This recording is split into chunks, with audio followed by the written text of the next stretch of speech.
حج کا چونکہ پہلا رکن احرام ہے، تو اس لیے حاجی گھر سے نکلنے کے بعد میقات پر پہنچ کر احرام کی نیت کرے گا۔ احرام کا لفظی معنی ہوتا ہے حرام کرنا، باب فعل۔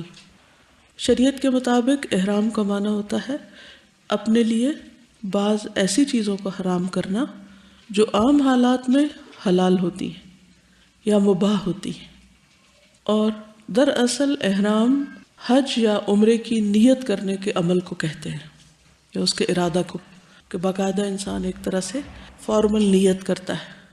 الفاظ کون سے ہوتے ہیں؟ لبیک حجتن یا لبیک عمرتن، اور اگر قران ہو تو لبیک عمرتن و حجن، دونوں کا ہی۔ مجازن احرام ان دو چادروں کو بھی کہتے ہیں جن کو حاجی احرام کی حالت میں استعمال کرتا ہے۔ اسی لیے عام طور پر کیا کہتے ہیں؟ کیا احرام خرید لیا؟ کیا احرام پہن لیا؟ تو یہ دراصل مجازی استعمال ہے، حقیقی معنی نہیں ہے۔ حقیقی معنی کیا ہے؟